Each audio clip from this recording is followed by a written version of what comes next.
we are going to discuss the non-verbal communication, which is a very important part in the communication process. Because in communication process, when we communicate uh, through verbal and non-verbal means, and most of the communication is done by the help of non-verbal communication.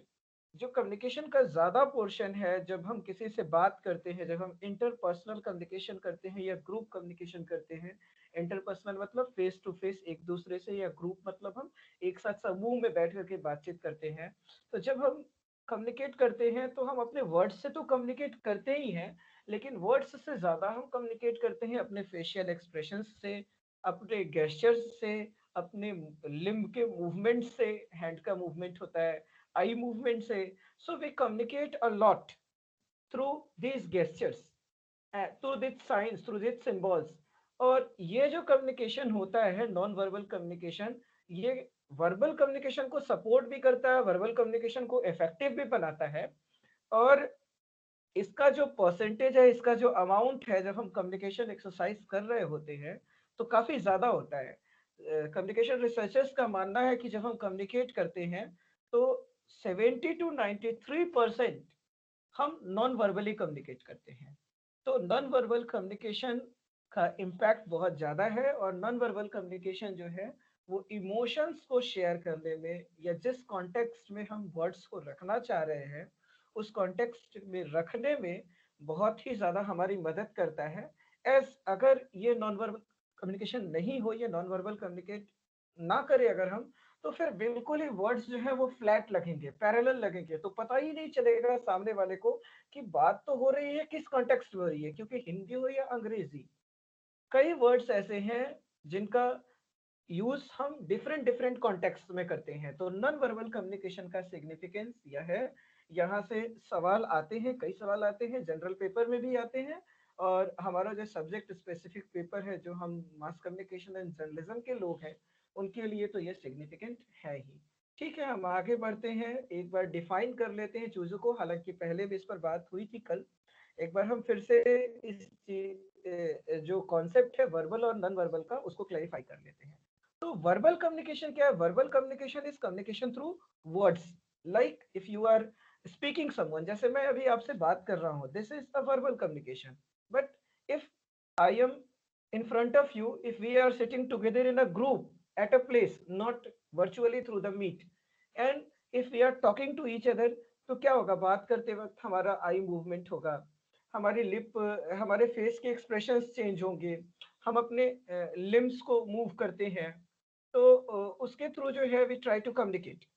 So the thing is what, through these means we communicate, and these all type of communication that we are doing at that time is non-verbal communication. So non-verbal communication क्या है? Non-verbal communication gestures, sign, symbols के through communicate करना है। और ये जो है verbal communication को support करता है, that I have mentioned as a second point in the slide। और कुछ एग्जाम्पल्स की बात करें हम, हालांकि डिटेल में इस पर हम जाएंगे और काफी विस्तृत तरीके से हर चीज को हम देखेंगे क्या है क्या नहीं है। लेकिन कुछ एग्जाम्पल्स मैंने यहाँ पे प्रेजेंट किए हैं, आप देख सकते हैं। जैसे प्रॉक्सिमिक्स है। प्रॉक्सिमिक्स जो है ये स्टडी ऑफ डिस्टेंस होती है, क्योंकि स्पेस का भी बहुत अहमियत है कम्युनिकेशन में। और स्पेस किस तरह से वेरी करता है कल्चर बाय कल्चर, और किस कहाँ पर कितने स्पेस को ज्यादा कंफर्टेबल माना जाता है, ये सारी बातें हैं। तो इन पर हम गौर करेंगे और देखेंगे कि किस तरह से जो है how we communicate through the space. मतलब हम स्पेस की मदद से कैसे कम्युनिकेट करते हैं। Okay, we shall discuss those all. सो एक एक करके जाएंगे। ऑकुलिक्स, आंखों के movement. Oculesics, oculesics is the movement of eye. Like कई बार हम अपने आंखों से भी कम्युनिकेट करते हैं। कई बार, most of the time we communicate through our eyes. So if we have to share some message, we just move our eyes in a particular manner and we just convey. Vocalics. Vocalics is the study or the non-verbal communication branch that deals with voice modulation. हम बोलते वक्त कई बार किसी word पे ज्यादा stress देते हैं, कई बार किसी वर्ड पे कम स्ट्रेस देते हैं, कई बार किसी वर्ड को बहुत धीरे बोलते हैं, कई बार किसी वर्ड को बहुत लाउड बोलते हैं। So these all things जो ये लाउडनेस या पिच देना वर्ड में या किसी वर्ड को ज्यादा स्ट्रेस देना, ये सारे क्या है, this all are the non verbal communication. And through these type of things, we what we are doing, we are making our communication stronger and we are conveying the emotions. तो इस तरह से जो है नॉन वर्बल कम्युनिकेशन होता है. अब हम आगे बढ़ते हैं, कुछ नॉन वर्बल कम्युनिकेशन के टाइप्स हैं, हम उनको देखते हैं और ग्रेजुअली हम एक एक को डिस्कस करते हुए इसको खत्म करेंगे. तो देखिए, नॉन वर्बल कम्युनिकेशन को 8 तरीकों में बांटा गया है as per communication experts. The non-verbal communication is of 8 types. Just wait, I think someone is in the lobby. I'm admitting him. Okay, okay. Now I think he joined. Fine. So non-verbal communication 8 तरह का होता है. There are 8 type of non-verbal communication suggested by the communication experts, and they are space, time, physical characteristics, body movement, touch, paralanguage, artifacts and environment. तो एक एक करके इन सारे non verbal communications को हम देखते हैं कि कैसे स्पेस के थ्रू हम कम्युनिकेट करते हैं, स्पेस का क्या सिग्निफिकेंस है कम्युनिकेशन एक्सरसाइज में, टाइम किस तरह से बहुत सारी चीजों को कम्युनिकेट करता है, how the physical characteristics of an individual helps in knowing a lot and communicates a lot in itself. How the body movements are used, how the touch is used to communicate. Touch is also a kind of communication because through touch only we can know what kind of emotion the person who is in front of us wants to convey to us. So, paralanguage, yesterday we already discussed the paralanguage, but paralanguage is what? Paralanguage is that language that supports the actual language. मतलब उस जब हम बोल रहे होते हैं, जब हम किसी चीज को एक्सप्लेन कर रहे हैं या किसी विषय पर चर्चा कर रहे हैं, तो बोलते वक्त जो हम ये वॉइस मॉड्यूलेट कर रहे हैं, चेंजेस ला रहे हैं अपने पिच में, लाउडनेस में, this all is known as paralanguage. Now artifacts and environment, how these two will communicate. Artifacts are related to some kind of tattoos or some things that we generally prefer to have on our body or some other kind of things, structures. And environment, how does environment communicates with us and how do we know about the thing with the help of environment. एक एक करके इन सारी चीजों पर हम चर्चा करते हैं. अभी हम सबसे पहले हम बात करते हैं स्पेस के बारे में. So space is space helps us in knowing and space communicates a lot. Space जो है वो खुद ही बहुत ज्यादा कम्युनिकेट करता है. अगर हम बात करें स्पेस की स्टडी की, तो जो स्पेस की स्टडी है उसको प्रॉक्सिमिक्स के नाम से जाना जाता है. Proxemics is the word which is related to proximity. So proxemics के नाम से जाना जाता है. और इस space communicates in itself. Space जो है वो काफी ज्यादा कम्युनिकेट करता है. लाइक जैसे, और एक बात और बता दे, the significance of a space, okay, relies on the culture of the society. Like किसी society में, if we are standing together, okay, and if we are talking together by being very close to each other, they will not bother. But if you will go in another society and if you will talk in that manner, they may consider it not appropriate. Like अगर हम बात करें, there may be several metros or several big cities or several cosmopolitans where if a boy and girl is talking by standing close, the people will not bother about it. Even that boy and girl who have the same background, same who belong to the same society, means both have grown up in cosmopolitan metro or uh, big cities, they will not bother. But if suppose you are meeting a boy or a girl or a person who is who born in a city where or born in a culture where these things matters a lot, which is basically where जहाँ पर समाज जो है वो बहुत ज्यादा open नहीं हो पाया है, जहाँ पर समाज का दायरा अभी बहुत ज्यादा ओपन नहीं है, तो वहां पे अगर आप उस तरह से क्लोज होकर के कम्युनिकेट करेंगे तो शी और ही में फील डिस्कम्फर्ट। तो स्पेस का जो कॉन्टेक्स्ट है वो कल्चरल है, और कल्चर जो है स्पेस को काफी ज्यादा जो है वो अफेक्ट करता है स्पेस। तो ये इसीलिए मतलब whenever we read the communication, whenever we discuss the communication, so we used to say communication is research, communication is research. तो जब भी हम कम्युनिकेट करें we must know the background of the person to whom we are going to communicate. So the study of space in human communication is known as proxemics, and there was a person actually, Edward T. Hall. uh, he has done some study. He was basically the engineer, and Edward T. Hall has done some study and divided some zones like intimate zone, personal zone, social zone and public space. अगर हम बात करें intimate space की, तो intimate space जो है वो space है जिसमें हमारे से जो बहुत ज्यादा क्लोज होता है वो हमारे साथ खड़े होकर के बात कर सकता है, like our friends, our family members, friends में भी क्लोज फ्रेंड्स जो है, या इधर आवर लाइफ पार्टनर और someone else who is intimate to us. तो इंटीमेट जोन जो होता है वो कितना होता है, ये हमारी बॉडी के 1.5 फीट सरकमफेरेंस में होता है, यानी उतने दायरे में अगर कोई खड़े होकर बात कर रहा है तो हम कह सकते हैं कि that person is talking in intimate zone, and that person is in intimate zone to us, is in our intimate zone। ये है intimate दायरे के बाद जो दूसरा दायरा है वो है पर्सनल स्पेस या personal zone. Personal zone, Edward hall ने कहा कि पर्सनल जोन में अगर कोई पर्सन हमारे साथ कनेक्टेड है तो हमारा पर्सनल जोन कहाँ से कहाँ तक है, तो 1.5 फीट से लेकर के 4 फीट तक का जो डिस्टेंस है जहां से हम खड़े हैं वहां के बीच में अगर कोई खड़ा है, if I M communicating with that person, then that person belongs to my personal zone। अगर हम उसके बाद की बात करें तो 4 फीट से 12 फीट के दायरे में अगर कोई खड़े होकर के बात करता है, so that space is the social space. तो वो जोन जो है वो सोशल जोन कहलाता है। और उसके बाद आता है आपका पब्लिक स्पेस, जो 12 फीट से आगे 25 फीट या 30 फीट तक भी हो सकता है। वहां पर वो लोग खड़े होते हैं जो basically who are in your public sphere, they are not close like the person who are standing with you in the intimate zone। तो ये एडवर्ड टी हॉल का डिस्क्रिप्शन है।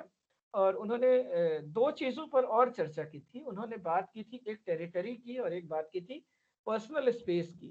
तो अगर हम बात करें टेरिटरी की, तो territory is what, territory is an area occupied by the person, like everyone needs some space in his life, everyone needs some space to do his work. So territory is what, territory is the area occupied by a person. And if we talk about the personal space is the space needed by a person. Okay, so these are some concepts that are related to the space। So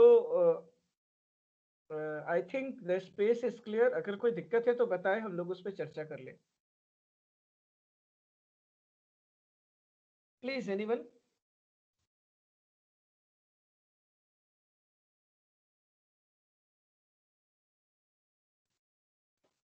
hello, hello.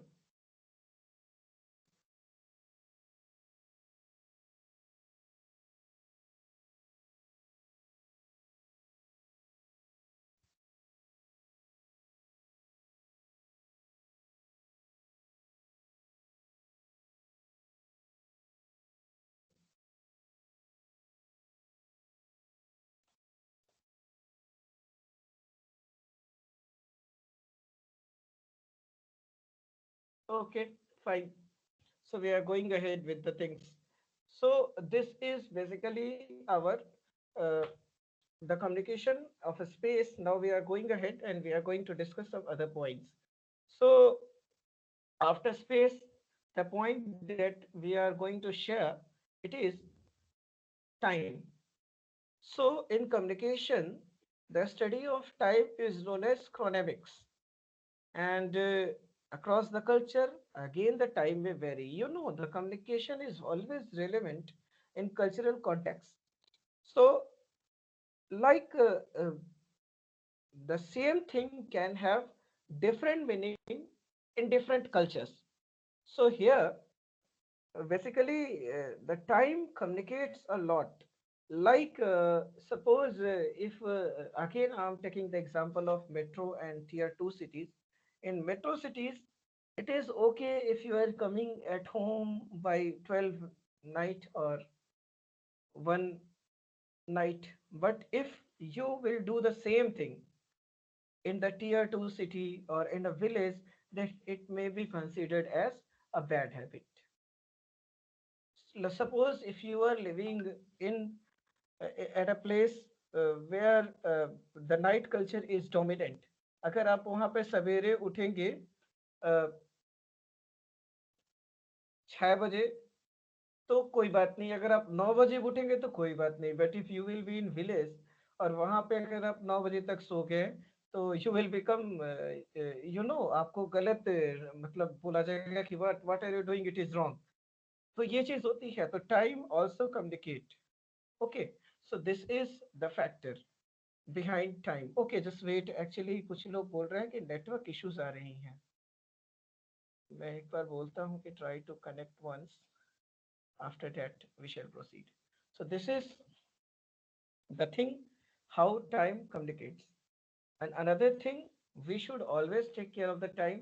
Like as a communicator, we should always consider when to stop. इसके पहले कि हमारा audience सुनना बंद कर दे, हमें बोलना बंद कर देना चाहिए।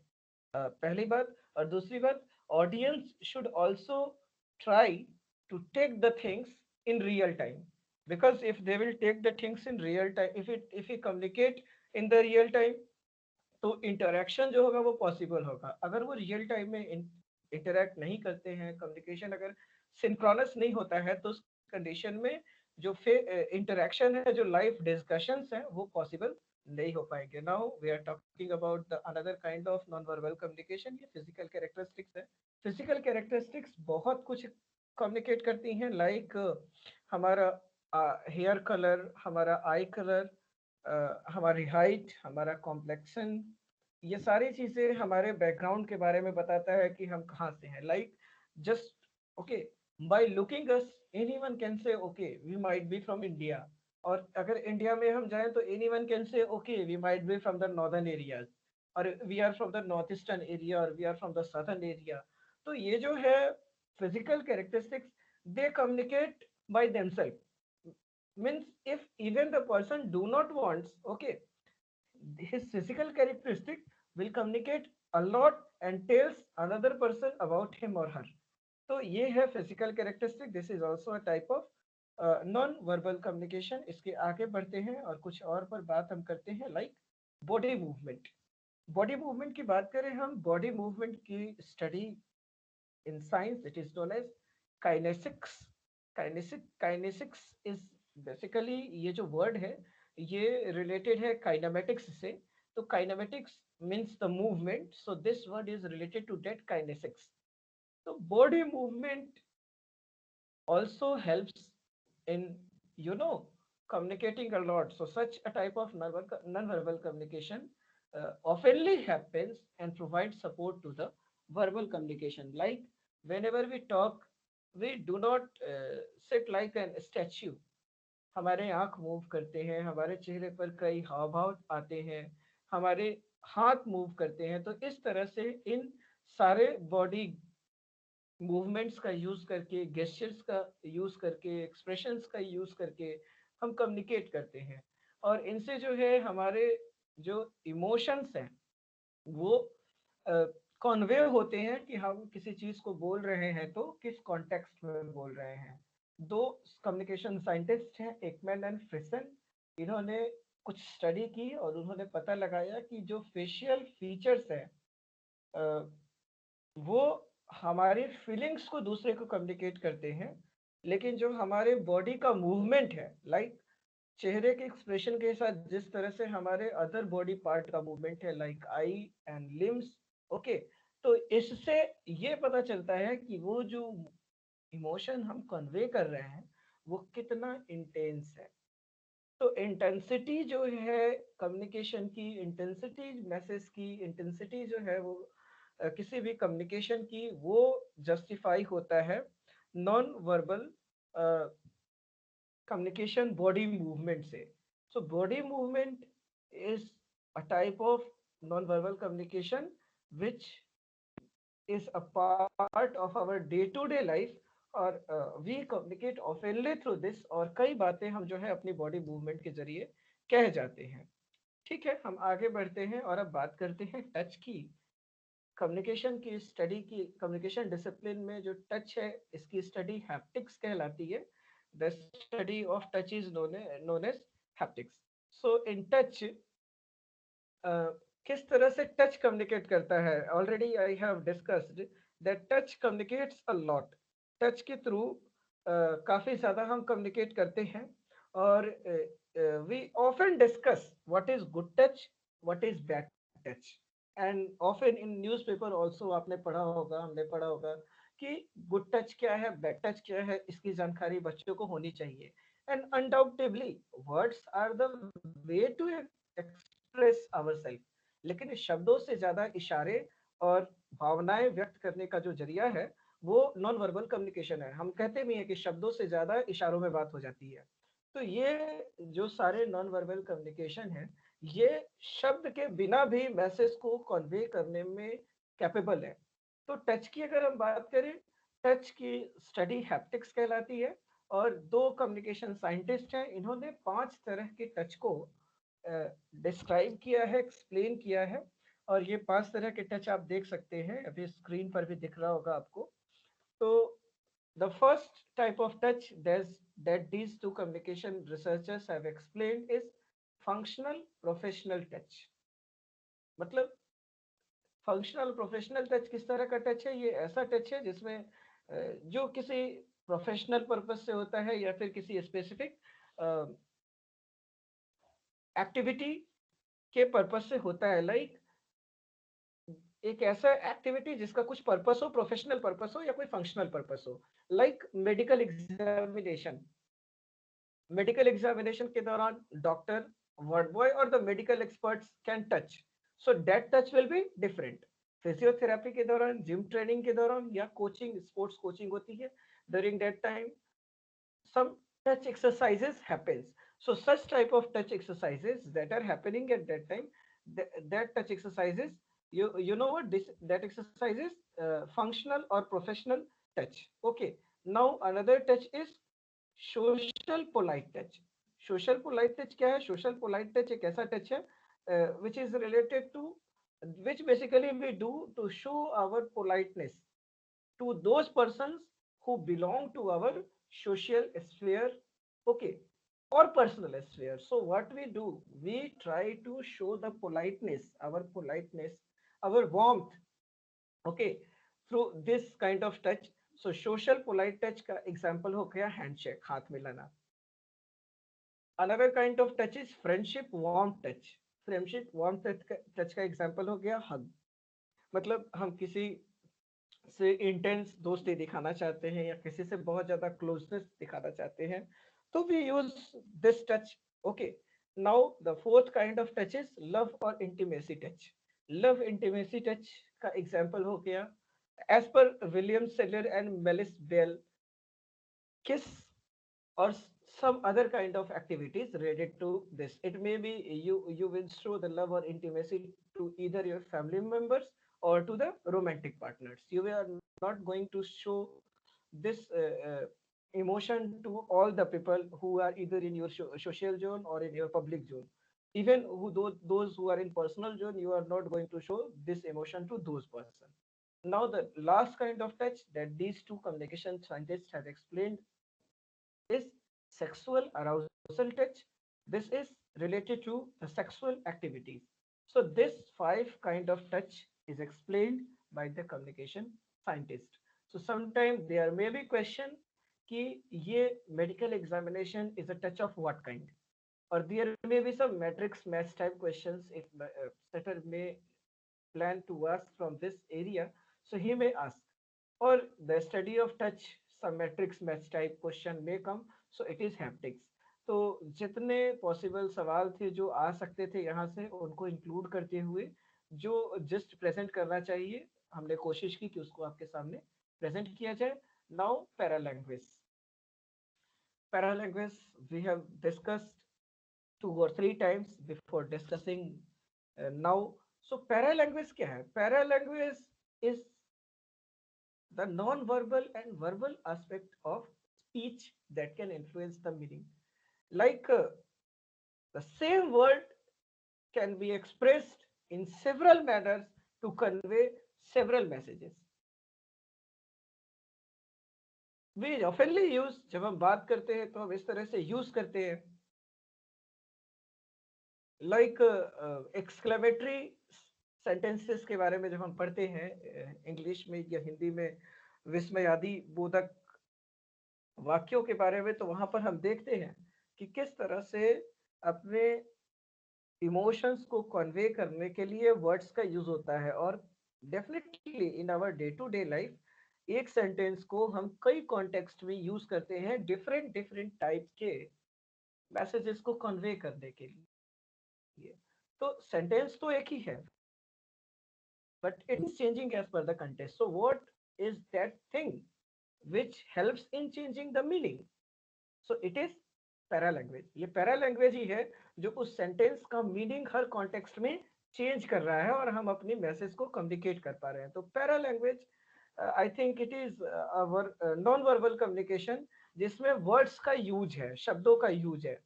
तो इसके सपोर्टिव पॉइंट्स कुछ हैं, आप देख सकते हैं यहाँ स्लाइड में मौजूद है. Like through voice modulation the communication tries to convey the emotion more strongly. Definitely अगर मैं फ्लैट बोलूं, एकदम एक धारा में बोलूं, तो हो सकता है कि आप हमारी चीजों को इग्नोर करना शुरू कर दें. लेकिन इफ देयर में is modulation in my voice, कभी लाउडनेस बढ़ेगी, कभी घटेगी, कभी पिच घटेगा, कभी बढ़ेगा, तो you will feel more attached to that kind of communication and you will listen to it. Now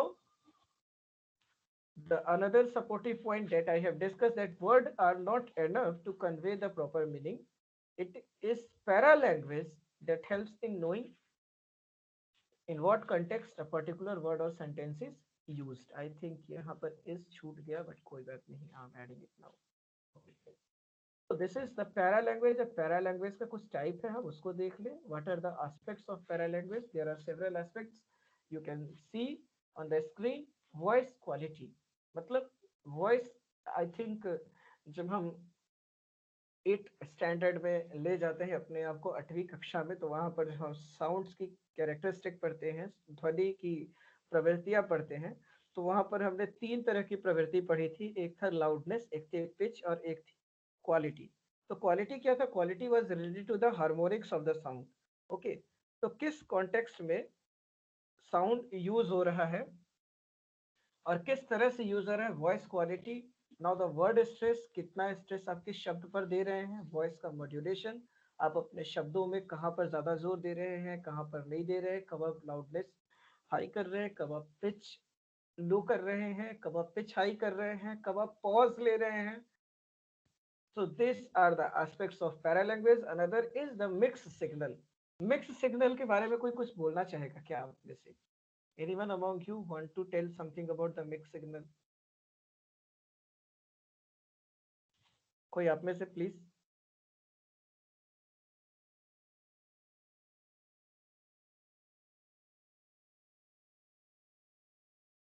Okay, no problem. So mixed signal is what? Mixed signal is related to humor. Humour से related है.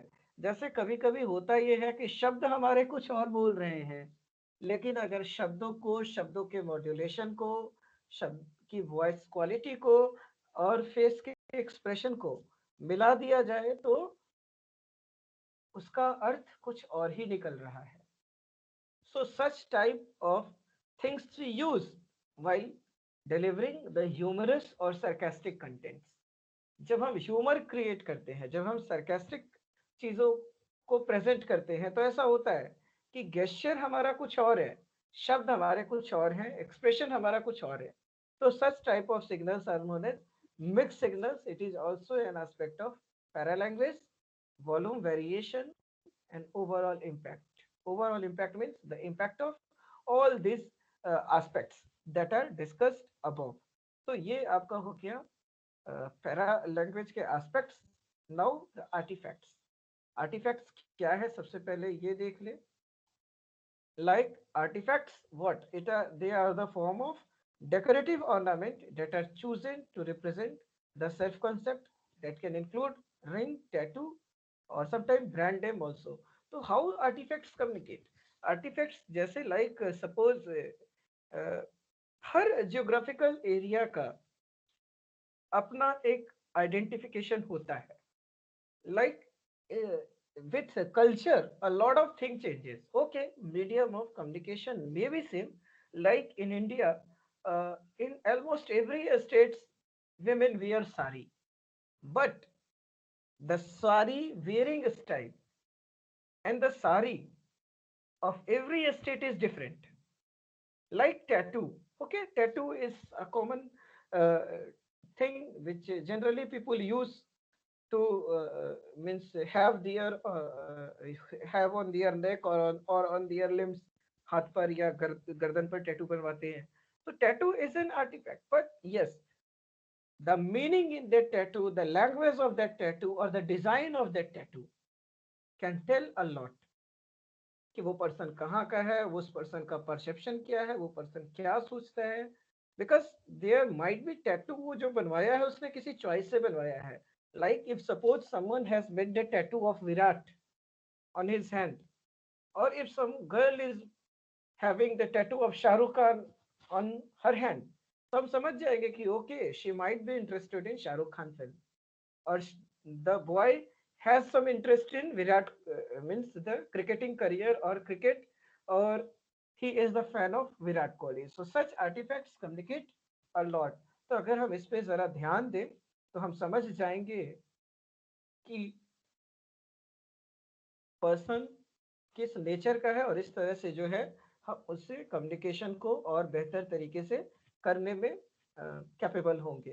तो ये हो गया. और ये last point है जो मैं डील कर देता हूँ. This is environment, how environment communicates to us. Definitely environment हमसे कम्युनिकेट करता है. जैसे अगर हम बात करें कि if we will be near a school, तो हम देख के समझ जाएंगे कि हम किसी स्कूल के आसपास है. क्यों? वहां पर बच्चे आते जाते दिखेंगे, बसेस खड़ी होंगी. और suppose if you are near hospital, तो आप देख के समझ जाओगे कि okay that building is not what. अगर उस पर कोई बैनर ना भी लगा रहा है तो that building is not a residential building, it is an hospital. आप देख के समझ जाओगे. Why? Because there are some symbols, some signs, okay, or some kind of activities that are going on there that will help you in knowing that yes, this is not a residential complex, this is hospital. तो ये environment देख रहे हैं आप और हम कि किस तरह से environment जो है वो लोगों से communicate कर रहा है. So this is also a type of non-verbal communication. So these are some aspects and types of non-verbal communication that was supposed to discuss from my side, and I have discussed all these.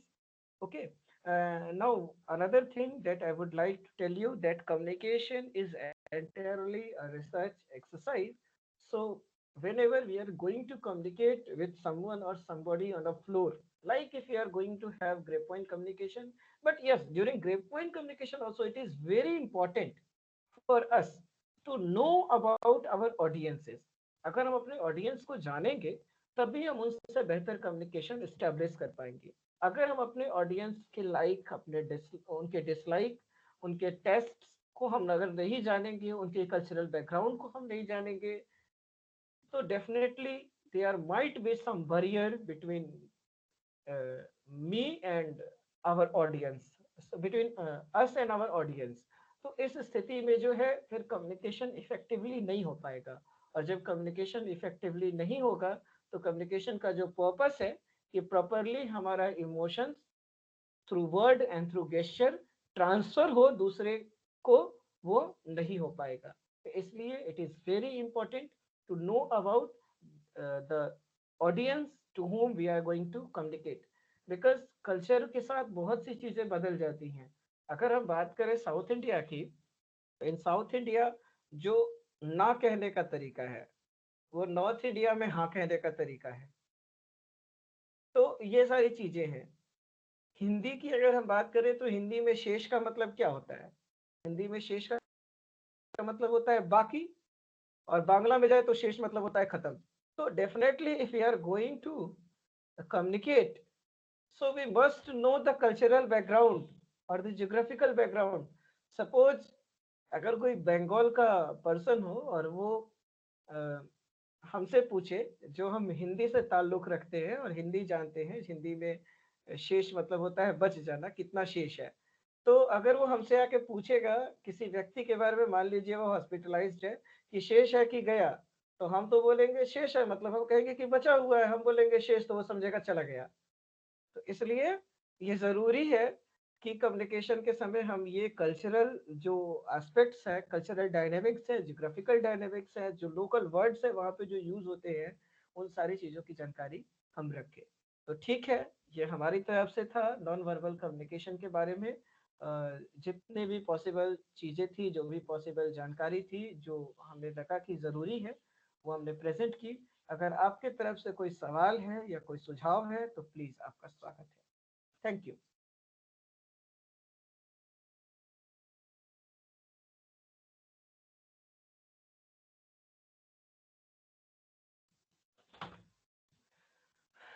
और बताइए।